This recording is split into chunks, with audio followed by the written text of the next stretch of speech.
Queens of the World. Queen Maria I of Portugal and Brazil. Maria was the first queen regnant of Portugal and the first monarch of Brazil. She showed promise as a leader, but a decade into her reign, mental illness brought on by her family's excessive inbreeding and an onslaught of personal tragedies caused the queen to deteriorate. She is known as Maria the Mad. Maria was born on December 17, 1734, at Ibeira Palace in Lisbon. She was the daughter of Infante José, eldest son of King João V of Portugal, and of Infanta Mariana Vitória of Spain. The Portuguese royal house of Braganza and the Spanish royal house of Bourbon had long been competitors. They also shared close bloodlines, as members of the two families frequently married each other to seal treaties and peace agreements. Both royal families were also descended from the House of Habsburg, which was notorious for inbreeding and the many genetic illnesses which resulted. Infamously ill relatives included Maria's maternal grandfather, Philip V of Spain, and her uncle, Fernando VI, as well as King Carlos II and Queen Juana I, who was known as Juana la Loca or Juana the Mad. Infante José and Mariana Vitória had 8 children, but tragically 4 of them were stillborn. The royals didn't understand that centuries of excessive inbreeding were at the root of their many tragic miscarriages, stillbirths, and childhood deaths. The 4 surviving children were all daughters: Maria, Mariana Francisca, Dorotea, and Benedita. The family of 6 were tight-knit, and José loved to take his daughters on nature walks. When Maria was 16, her grandfather died, and her father became King José I. As he had no sons, Maria became heir presumptive and was given the traditional titles of Princess of Brazil and Duchess of Braganza. King José had no affinity for governing and was dominated by his mother's favorite, Sebastião de Melo, the Marquis of Pombal. In 1755, a massive earthquake with subsequent fires and a tsunami devastated Lisbon. 100,000 people died, and the city was nearly destroyed. Ibeira Palace was reduced to rubble. Following the disaster, King José suffered from severe claustrophobia and refused to be indoors. The royal family moved into a palace made out of tents, which became known as the royal hut at Ajura. After the disaster, Pombal completely took over rule of Portugal. He was an enlightened thinker and sought to overhaul the country's economic, social, and colonial policies to make it competitive with the other great powers of Europe. He was also a ruthless politician. He despised the ancient Portuguese noble families and the Catholic Jesuits. He clashed frequently with them, and the king was usually on his side. The powerful Távora family in particular objected to Pombal and were concerned about the lack of a male heir to the throne. They pushed for one of their own, the Duke of Aveiro, to be named heir. The king's favorite mistress, Teresa Leonor, was a member of the Távora family. One night, after spending an evening with his mistress, the king rode home in an unmarked carriage on a back road which was known to be frequented by highwaymen. His carriage was stopped by armed men, and the king and his driver were robbed and shot.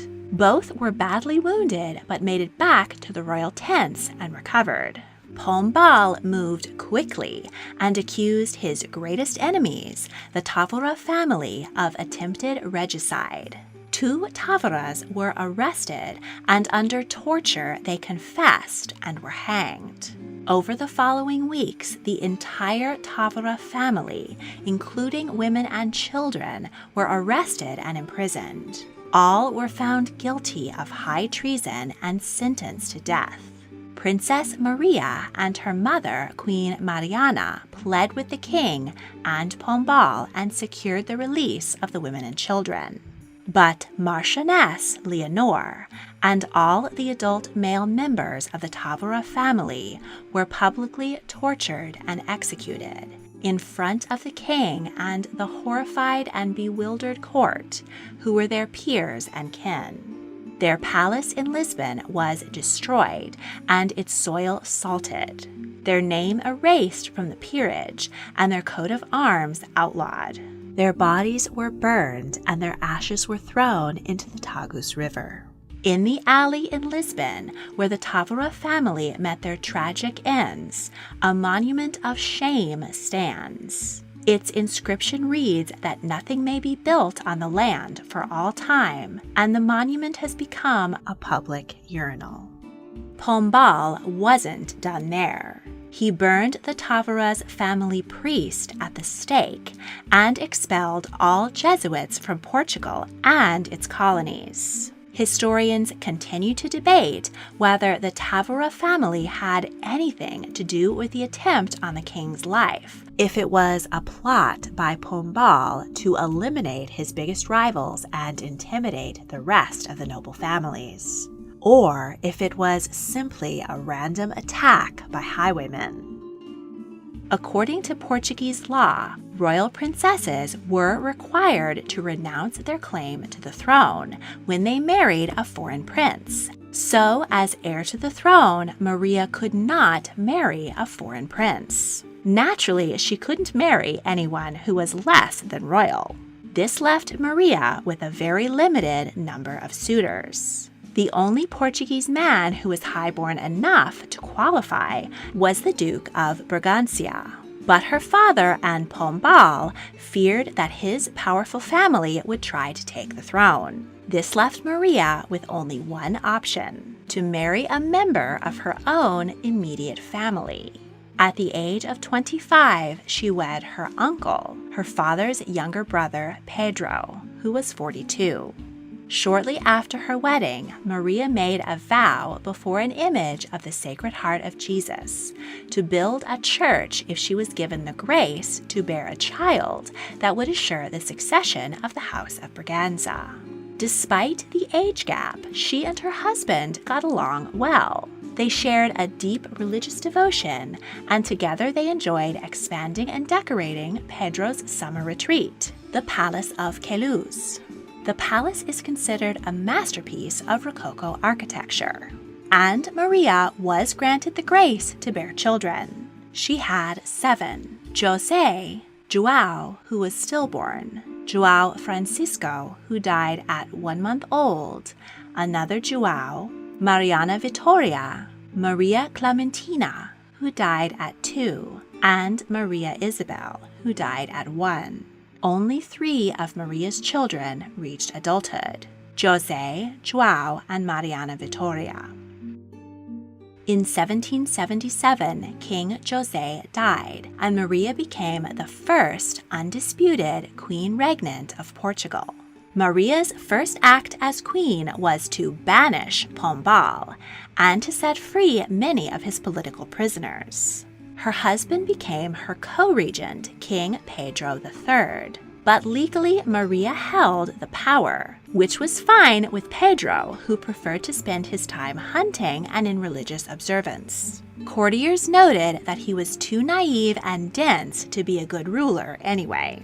She now had the funds to fulfill her vow to build a church in thanks for the births of her children. She began construction on Basilica de Estrela in Lisbon. For 9 years, she ruled Portugal well during a period of relative calm. She oversaw the continued rebuilding of Lisbon and ordered the construction of many new buildings, including the São Carlos Theatre and the convent of Santa Clara in Vila do Conde. Portugal joined the First League of Armed Neutrality, an agreement with other major naval powers to work together against the British Navy, which, during the American Revolution, was harassing neutral vessels, in an attempt to prevent guns and ships from making their way from France to the American colonists. Queen Maria was strongly influenced by her mother, Dowager Queen Mariana Victoria. She traveled to her native Spain to improve fraught relations with her brother, King Carlos III. To seal their new alliance, the siblings arranged marriages between 4 of their descendants. Carlos's son, Gabriel, wed Mariana Victoria's granddaughter and namesake, Mariana Victoria.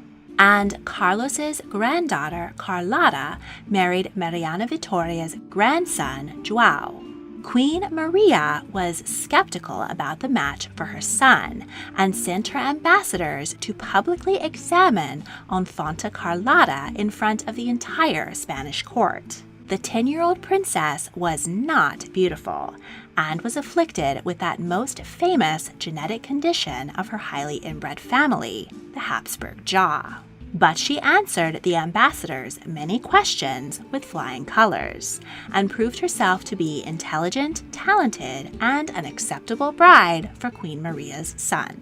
No one was concerned that the newlyweds were all cousins. Their unions resulted in even more miscarriages, stillbirths, and childhood deaths. And the inbreeding wasn't only causing calamity among the family's children. In 1786, while Queen Maria was signing an act to reverse one of her father's laws, she scratched out her signature and began screaming that she was in hell.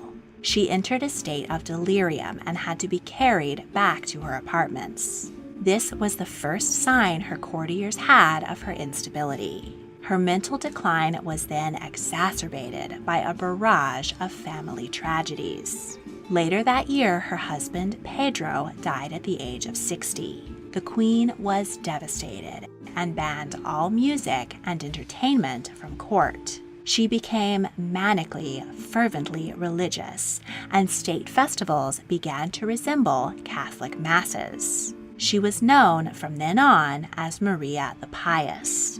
Her new daughter-in-law, Carlotta, hated life at the Portuguese court and called it extremely boring. She missed the glamour and freedom of the Spanish court. The conservative Portuguese ladies envied the ease with which Carlotta socialized and moved in public spaces. And many spread rumors that the Infanta was behaving sinfully. Carlotta's husband, João, was as unattractive as she was, but some of their 9 children were considered quite good-looking. And despite being tragically inbred, all but one of them lived to adulthood.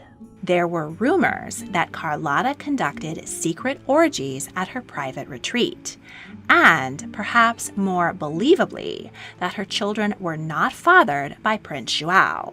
Nevertheless, Queen Maria and Princess Carlotta had a close and tender relationship. Carlotta was one of the Queen's few comforts in her times of great sorrow. In 1788, the tragedies continued. Maria's eldest son, José, 27, her daughter Mariana Victoria, 19, and her baby grandson, Carlos, all died of smallpox. Maria blamed herself for their deaths, as she had chosen not to inoculate her children against the deadly disease, as other European royal mothers like Maria Theresa of the Holy Roman Empire and Queen Charlotte of Great Britain had done. Weeks later, the Queen's confessor and closest confidant of more than 30 years died of a stroke. These losses caused the Queen's mental state to spiral downward. She suffered severe depression, endured illusions of burning in hell, and became convinced that she was damned. One guest at the palace wrote that he heard the most agonizing shrieks, shrieks such as I had hardly conceived possible, inflicted on me the sensation of horrors such as I had never felt before. The Queen uttered those dreadful sounds, O Jesus, over and over in the utterances of agony. Maria's doctors considered her condition to be melancholia and religious mania. Today, she might be diagnosed with bipolar disorder, schizophrenia, and/or major depressive disorder. There is also evidence that she may have suffered from porphyria, a genetic disorder in which the liver allows toxins to build up and causes a multitude of symptoms in the skin and nervous system, mental illness, and most distinctly, turning the urine purple. Maria exhibited similar symptoms and thus had a similar diagnosis to her contemporary, the King of Great Britain, George III. His physician, Francis Willis, was begged to come to Lisbon and treat the Queen. Many of the therapies Willis had used to successfully treat King George were tried on Maria, including restraint in a straitjacket, blistering of the skin, ice baths, and enemas, as well as more progressive treatments like psychotherapy and proper nutrition. Wallace's methods were actually considered to be far kinder to the patient than the typical treatments of mental illness at the time. Willis wanted to take the Queen back to England for treatment, but the Portuguese refused. He deemed her condition incurable and returned home, but continued to advise Maria's doctors. 2 of the Queen's 3 younger sisters suffered similar, debilitating mental illnesses. With the Queen incapacitated, her only surviving son, João, became Prince Regent and ruled in her place. He was reluctant to take power. There were rumors that he too had signs of his mother's illness. And according to law, if the regent were also incapacitated and he had no adult children to take power, then his wife would become regent. As his wife was a Spanish infanta, the Portuguese did not want her calling the shots. Opposing nobles formed a de facto government which held the real reins of power. The royal tent palace, which King José had begun after the earthquake, and which the royal family still occupied, had grown exponentially. Many apartments, a chapel, and a theater had been built out of wood. The architects had serious concerns about the safety of the structure, but the royals kept requesting more elaborate additions. Finally, in 1794, the entire structure burned to the ground, terrifying the Queen by bringing to life her delusions of burning in hell. The family was unhurt and decided to build a more permanent home, the Palace of Ajuda, on the site. While the new palace was being built, the family moved to their summer retreat, the Palace of Queluz, which had been Maria's happy home in the early years of her marriage. It had the added benefit of keeping the delirious Queen out of public view. There, she rarely left her room, spending all day lying in bed and often screaming. In 1793, King Louis XVI of France was guillotined by his people, and the rest of the crowned heads of Europe were left in disbelief and horror. They couldn't comprehend that anyone would dare to rise up against the centuries-old rule of monarchs, and they feared that any of them might be the next to find their necks under a blade. Prince João signed a pact with Spain and Great Britain, and together they went to war against revolutionary France. France took over northeastern Spain. Portugal's neighbor was forced to switch alliance to France. Britain was too powerful for France to attack directly, so they instead focused on Portugal. General Napoleon Bonaparte took control of the French government, and he coerced Spain into forcing Portugal to break with Great Britain and submit to him. João refused, and Spain invaded Portugal in the War of the Oranges.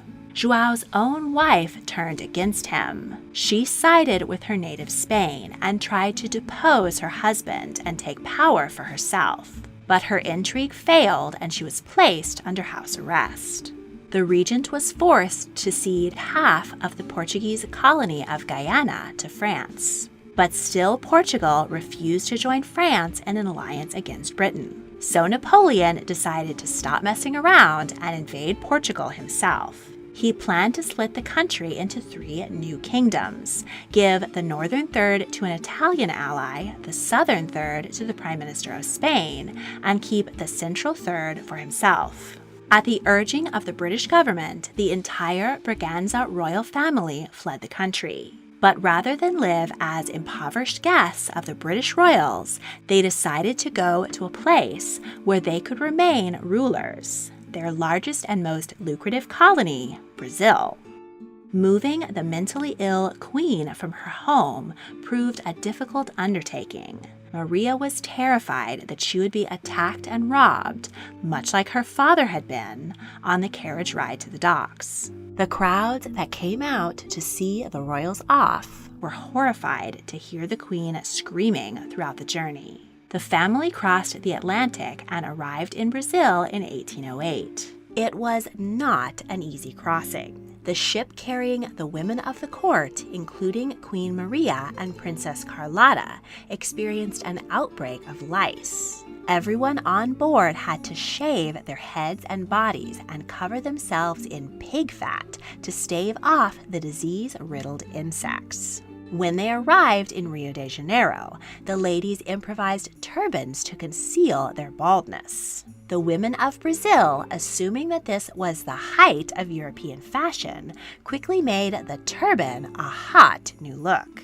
Queen Maria thus became the first reigning European monarch to set foot in the Americas. She didn't make a great impression. She was terrified of the native people who came to greet her, and screamed that she was being chased by demons. She was thereafter known as Maria the Mad in Brazil. The queen was sent to live at Carmel Convent in Rio de Janeiro, where the nuns cared for her. Prince João and the rest of the royal court thrived in Brazil. The colony had been claimed for Portugal back in 1500 after explorer Pedro Álvares Cabral was blown off course on his way to the West Indies.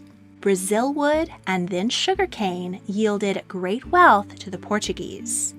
Meanwhile, 2.8 million enslaved Africans were imported to work the land.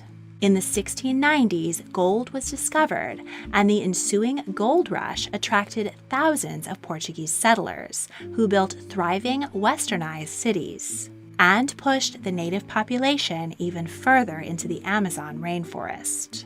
Prince João established Brazil's first stock exchange and national bank. He ended the Portuguese monopoly on Brazilian trade and opened the colony up to trade with other nations, primarily Great Britain. Meanwhile, in Europe, the Duke of Wellington landed in Lisbon with a British army to kick the French out.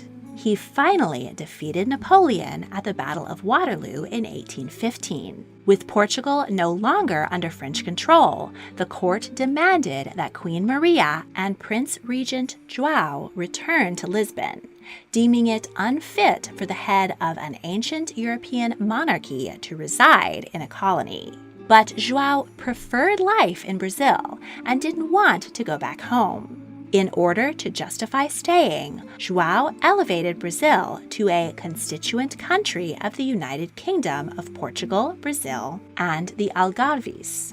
Maria was thus declared the first monarch of Brazil.